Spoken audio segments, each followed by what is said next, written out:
Seguinte, segura isso antes.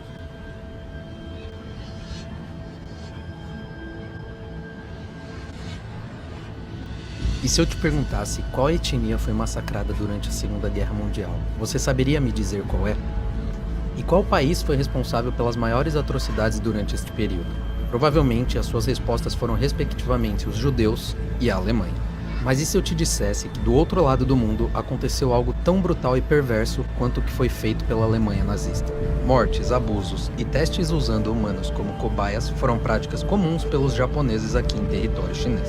Neste vídeo iremos te mostrar o que aconteceu do outro lado do mundo, enquanto todos tinham apenas olhos para o que estava acontecendo na Europa. O usuário Firefly representa a busca por reconhecimento ao dizer, traduzindo em português, obrigado por avisar as pessoas sobre a macabra unidade 371. Vocês são os primeiros vlogs estrangeiros a saber e mencionar isso. Por causa dessa necessidade de lembrar, o comentário de Fake Terrorismo celebra a ação de contar a história, em inglês. Como chinês, quero agradecer, seu canal merece mais curtidas. No coração da China antiga, o ato de lembrar não era apenas um exercício mental, era um ritual mitológico ligado à terra e aos ancestrais. As atrocidades da guerra, especialmente o horror da unidade 731 e do massacre de Nanquim, criaram o misticismo da resistência.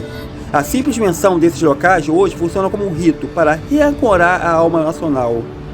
O Ocidente, obcecado por uma narrativa binária, bem versus maus, aliados versus eixo, falhou em honrar a totalidade do sofrimento, tratando a Ásia como um subcapítulo. A gratidão de um chinês ao ouvir a verdade sobre a unidade 731 é a versão moderna do antigo rito de honrar os espíritos famintos, que não encontraram descanso, um passo para garantir que o símbolo da sua luta seja universal. Feita. O comentário do Daniel Fonseca ganha o troféu de campeão da observação. Dentre tantos canais que acompanho, vocês são os mais fora da caixa. Mais uma vez, parabéns pelo vídeo.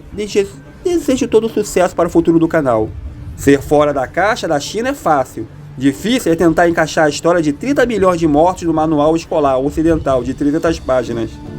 De um lado, a Kátia Marques lamenta o esquecimento e diz: essa história precisa ser contada. Parabéns ao casal. É a primeira vez que um canal de viajantes conta essa história com tantos detalhes, enquanto por outro, o comentário de Oliver busca uma explicação para a resiliência. A China conseguiu superar e hoje é a maior potência mundial atualmente. A resiliência chinesa que levou o país de uma nação devastada à maior potência mundial, Oliver, encontra suas raízes na espiritualidade e filosofia que transcende o tempo. O taoísmo ensina o conceito de Wu-Rei, não ação, a arte de se mover com o fluxo da natureza e resistir com a flexibilidade. Os túneis de Chongqing, construídos à força braçal contra o bombardeio japonês, são a manifestação física desse princípio. Em vez de resistir de frente, como a religião de guerra japonesa fazia, o povo fluía para debaixo da terra, resistindo na escuridão. A admiração expressa pela superação da China não é apenas pelo sucesso econômico, mas pela força espiritual de um povo que, mesmo no caos, cavou um refúgio para si, a sua história. Kátia Marques. O comentário da Helena Galvão ganha o troféu de campeão da alquimia do cotidiano. O Ocidente, creio, não tem noção da proporção desse massacre na China. Eu nunca havia ouvido falar desses túneis construídos para refúgio, dessa guerra acachapante. Se o Ocidente não tem noção da proporção do massacre, a noção que ele tem é de que é mais fácil construir um novo shopping em Xangai do que aceitar a história da unidade 731 e do massacre de Nanquim. O comentário veio da Ana Basile, e essa visão me fez mergulhar em uma memória bem antiga. A visão da ajuda dos Estados Unidos como puramente estratégica, China como porta-aviões, nos força a confrontar o preço da moral. Após o fim da guerra, a anistia concedia em 1946 aos cientistas da unidade 731, liderada por Shiro Ishii, em troca dos dados sobre as armas biológicas, enterrou a justiça. O acordo selado pelo general MacArthur permitiu que esses médicos e pesquisadores reingressassem em hospitais e universidades japonesas. Enquanto os biológicos nazistas eram executados em Nuremberg, os criminosos japoneses recebiam imunidade. O preço do conhecimento para o Ocidente foi o pagamento da dor, deixando a China com a cicatriz e a humilhação de ver seus algozes livres. É o eco da história que ensina que nem todo tesouro está no cofre. Parte dele é a verdade que se esconde sob o manto do interesse geopolítico. É isso. Paz. Em meio a todo esse caos e destruição, que um espírito de esperança e resistência começou a se espalhar entre os chineses. Pessoas comuns passaram a se alistar para o exército na tentativa de parar o avanço dos japoneses. Camponeses, mulheres e famílias inteiras começaram a treinar com o exército, com um único objetivo: lutar por uma nova China. Agora, com estratégias mais claras e os cidadãos treinados para o combate, finalmente o exército chinês começa a bater de frente com os japoneses, e faz com que eles comecem a recuar. Com um grande volume de civis fazendo parte do batalhão, executar tarefas que pareciam impossíveis se tornaram mais fáceis, como por exemplo desviar um curso inteiro de um rio para impedir o avanço dos inimigos e destruir seus tanques. Mas se não fosse suficiente tudo aquilo que os japoneses haviam feito, ao norte da China, na cidade de Harbin, estava localizada a instalação mais cruel e brutal de toda essa história, a Unidade 731. Décadas antes da Guerra Sino-Japonesa, o Japão já se sentia deslocado no cenário internacional. Em 1919, no final da Primeira Guerra Mundial, a delegação japonesa propôs incluir no Tratado de Versalhes uma cláusula de igualdade racial. A ideia era simples, que todas as nações reconhecessem os povos não brancos em pé de igualdade. Mas Estados Unidos, Reino Unido e Austrália rejeitaram a proposta, revelando o peso do racismo estrutural da época. Para muitos líderes japoneses, aquilo foi uma humilhação.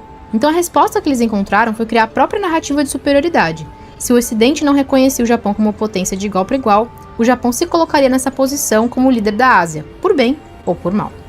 O Japão dos anos 30 era um império em ascensão, industrializado, mas com poucos recursos naturais. O petróleo, o carvão e o ferro, tudo que sustentava a máquina moderna vinha de fora. Então essa mistura de ressentimento internacional, nacionalismo exacerbado e a visão racial abriu caminho para o expansionismo japonês. Quando o mundo mergulhava na crise de 29, o Japão olhou para a vizinhança e viu nisso uma oportunidade perfeita. Em 31, o Japão já tinha cravado sua bandeira na Manchúria, uma região da China, criando o estado fantoche de Manchukuo.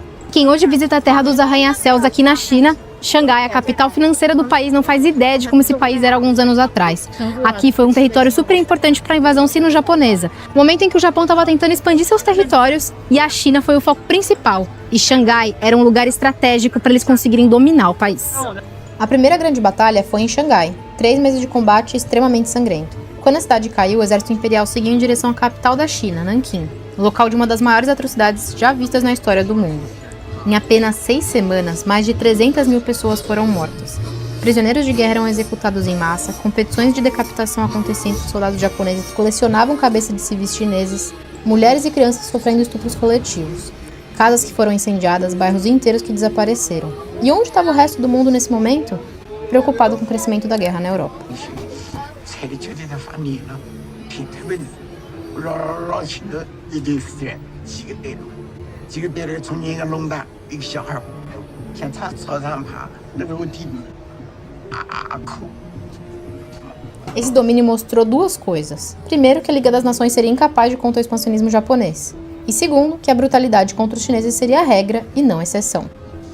Mas nada que esteja ruim não pode ficar pior. Depois da invasão de Nanquim, a guerra não acabou. E os chineses tiveram que fugir para o interior da China. E foi nesse momento que a China resolveu mudar sua capital de Nanquim para a cidade que a gente está agora, Chongqing. E como vocês devem imaginar, o caos já estava instaurado. E os chineses começaram a migrar em massa para essa região, que fica bem no centro da China e com uma geografia extremamente desafiadora. Homens tiveram que puxar barcos rio acima com a força do corpo.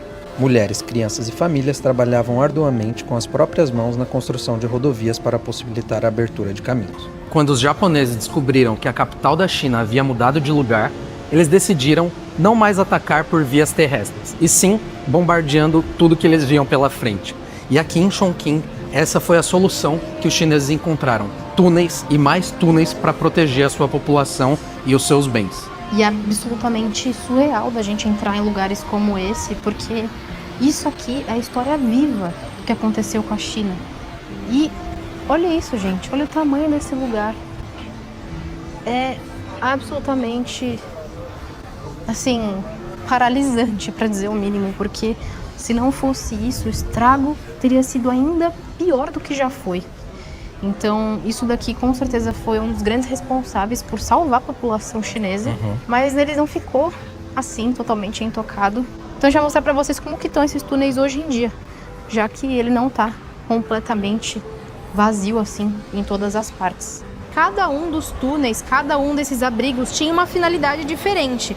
Tinha lugar que era para fazer transporte de mercadoria, tinha lugar que tinha também fabricação, né? Então fábricas ali dentro. outros eram para abrigar as pessoas. Então, cada túnel também tinha um tipo de finalidade naquela época, né? E hoje todos eles acabaram tendo o seu uso revisto, né? A gente vai dar um pouquinho aqui para mostrar para vocês esse outro túnel que a gente tá, numa outra área da cidade, mas ele realmente está espalhado por toda parte, ó. A unidade 731, comandada pelo general Shiro Ishii, foi um dos lugares mais sombrios já criados na história da humanidade. Oficialmente, aparecia como um centro de purificação de água, mas na realidade era um complexo secreto do exército imperial japonês dedicado a desenvolver armas biológicas e químicas durante a Segunda Guerra Mundial. Instalada em Harbin, a unidade funcionou de 1932 a 1945 e transformou milhares de prisioneiros em cobaias humanas. Homens, mulheres e até crianças eram chamados de marutas, que em japonês significa tora de madeira, uma forma cruel de desumanizá-los antes dos experimentos. Lá dentro, a ciência se misturava com barbárie. Pessoas eram infectadas com peste bubônica, cólera, tifo e antraz, apenas para que os médicos observassem como a doença evoluía. Outros eram expostos a temperaturas congelantes até perderem membros, para que se testasse o limite do corpo humano diante da necrose. Mulheres eram violentadas e engravidadas à força para que se estudasse a transmissão de doenças aos fetos.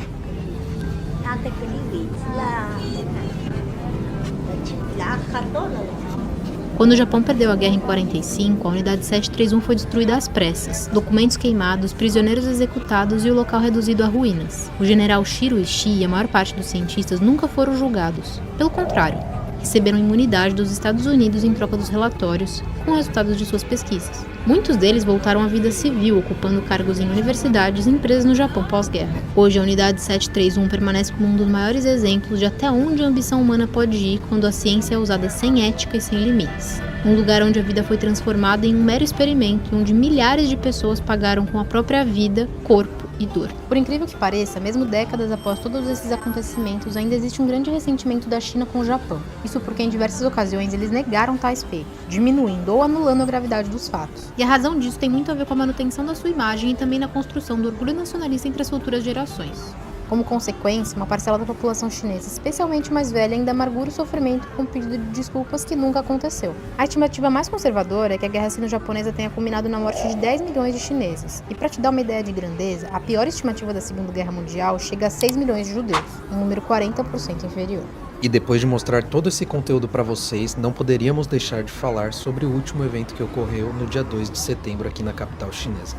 E que a nossa mídia e a mídia internacional chamaram de os 80 anos do fim da Guerra Mundial, mas que por aqui eles celebram a guerra-resistência contra a agressão japonesa. Uma luta vencida após muito sangue inocente derramado e atrocidades feitas em território chinês. Esse foi sim um desfile para marcar uma data importante para o país, mas também serviu como um aviso para as outras nações de que a China não abrirá brechas para que isso volte a acontecer com a sua nação novamente. Esses episódios marcaram um momento triste da história da humanidade e que não podem nem devem cair no esquecimento. Foi mais do que uma invasão ou um campo de guerra, foi um genocídio motivado por movimentos e discursos fascistas. Mas conta pra gente, você já conhecia esse lado da história? Conta pra gente aqui nos comentários.